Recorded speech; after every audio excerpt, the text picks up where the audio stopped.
Bonjour chers amis de Gourmandise TV, ravi de vous retrouver sur la chaîne de toutes les gourmandises. Aujourd'hui je vous propose une petite recette très simple que vous pourrez faire l'automne ou l'hiver car c'est la saison des panais. C'est un peu comme une grosse carotte, c'est excellent, un légume un peu oublié mais qui refait surface. Et je vous propose d'ailleurs de mettre en scène ce légume pour les fêtes de fin d'année, pour Noël ou bien encore pour la Saint-Sylvestre avec ce petit velouté de panais au lard fumé.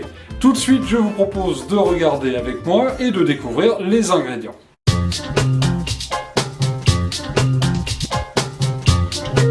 Les ingrédients pour 4 personnes, il va vous falloir, regardez comme ils sont beaux, environ 600 à 700 grammes de panais. On en trouve, c'est la saison, je le rappelle, tout au long de l'automne et de l'hiver. Il nous faudra également un bel oignon et puis aussi une petite gousse d'ail. Côté crèmerie, il va nous falloir 25 centilitres de lait, demi-écrémé ou entier, ça c'est vous qui choisissez.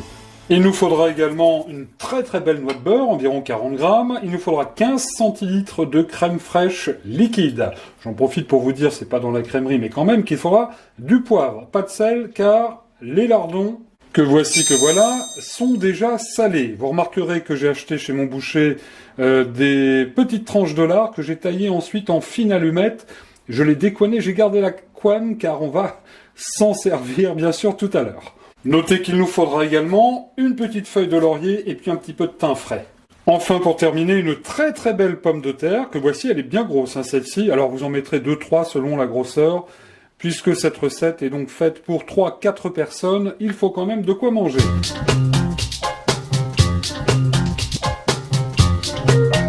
Un tout petit peu de préparation, chers amis. Regardez, j'ai bien lavé, bien taillé en gros cubes les panais. Alors, pas trop gros, pas trop petits non plus, peu importe, de toute façon, nous passerons tout à l'heure notre velouté au mixeur. Vous remarquerez que j'en ai fait autant pour les pommes de terre. Première étape de la recette, dans le fameux chaudron de la mère mitraille, que je lui ai subtilisé le temps de cette recette. Bien, vous le voyez, j'ai mis les 40 grammes de beurre. J'ai quand même rajouté une petite cuillère d'huile d'olive pour pas que ça tâche au fond. Et puis j'ai coupé l'oignon, vous voyez que j'ai ciselé, grossièrement aussi également. On va le mettre à suer et vous remarquerez que j'ai ajouté les petites couennes du lard fumé dont je vous ai parlé tout à l'heure dans les ingrédients. Ça va vraiment apporter bon goût. On va tout de suite en profiter pour mettre la branche de thym et la feuille de laurier. Alors on va faire suer tout ça à peine à coloration. Voilà, là c'est parfait. Cela étant fait, on va ajouter tout de suite nos panais. Voilà. Alors on va pas les faire cuire comme ça sans eau, hein, vous imaginez bien. On va juste les faire revenir aussi un petit peu. De façon à ce qu'ils prennent bien le goût du beurre, mais aussi bien le goût de la poitrine. On va ajouter aussi nos petites pommes de terre qu'on a donc coupées, taillées tout à l'heure. Voilà. Alors, on remue toujours bien comme il faut, de manière à ce que tout ce petit monde se mélange. Alors certains vont me dire, vous ne parlez pas beaucoup de la mère mitraille aujourd'hui, mon cher Christophe. Eh bien oui, écoutez, pour une fois, nous sommes tranquilles, la mère mitraille est partie à son cours de golf. Ça c'est vrai ça. Comme à l'habitude, elle se rend dans les Yvelines à Saint-Nom-la-Bretèche. On va ajouter tout de suite le lait. 25 centilitres de lait, je vous l'ai dit tout à l'heure. Et puis nous allons recouvrir d'eau. Voilà. On va bien remuer l'ensemble. Alors je ne sèle pas, car le lard fumé est déjà quant à lui salé. Vous allez voir dans quelques instants ce qu'on va en faire. Voilà, tout est bien mélangé. On poivrera aussi également tout à l'heure au dernier moment. Et là nous allons couvrir. Et nous allons faire, à partir de l'ébullition, une cuisson d'environ 20 minutes afin que tout ce petit monde soit bien cuit. Pendant ce temps-là, chers amis, eh bien, je vous propose, dans un petit poêlon, de mettre à revenir à feu doux les petites allumettes de lardons fumés.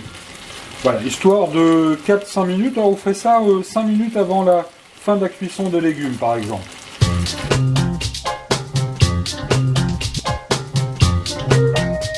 « 20 minutes se sont écoulées et nous allons pouvoir vérifier la cuisson de nos légumes. Tout ça paraît vraiment très bien. Alors, nos petites pommes de terre, voyons voir. Oui, c'est parfait, le couteau rentre bien. Ça a un petit peu diminué, ça sent très très très bon dans la cuisine de la mère Mitraille. Alors, tout de suite, ce qu'on va faire, c'est que nous allons enlever la branche de thym. On va pas oublier aussi également d'enlever les petites couennes qui ont vraiment apporté bon goût à notre velouté. Puis à présent, eh bien, on va passer tout ça au mixeur. Il faut que ce soit vraiment un bon velouté, hein, comme une crème. Alors on n'hésite pas, c'est parti. Voilà, là c'est pas mal du tout. Regardez, ça fait vraiment un très très joli velouté qu'on va venir tout de suite adoucir en y mettant notre crème. Voilà, ça va apporter un petit peu de velouté à cette gourmandise.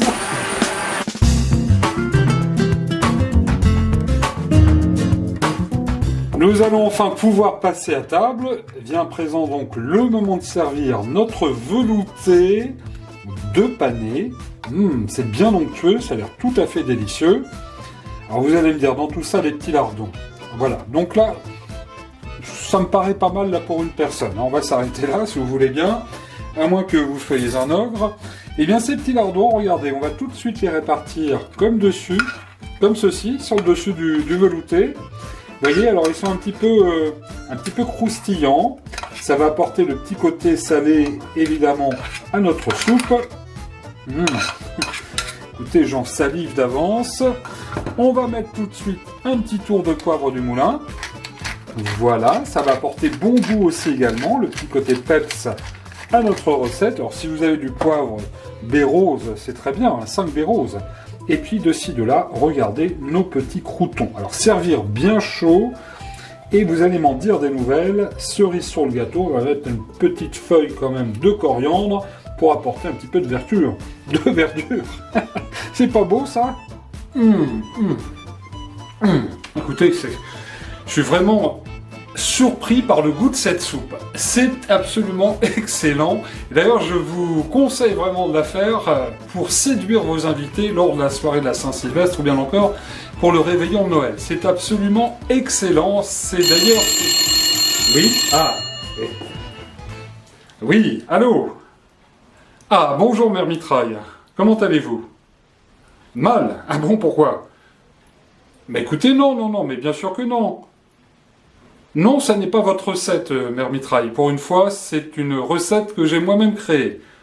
Écoutez, arrêtez, la Mère Mitraille revendique la recette de ce velouté de panais. Arrêtez de revendiquer, Mère Mitraille, la recette de ce velouté de panais. Ça existe depuis très très longtemps. Mais bien sûr que oui, ça existe depuis longtemps. D'ailleurs, vous n'étiez pas né. Non, vous n'étiez pas né, Mère Mitraille, pas né.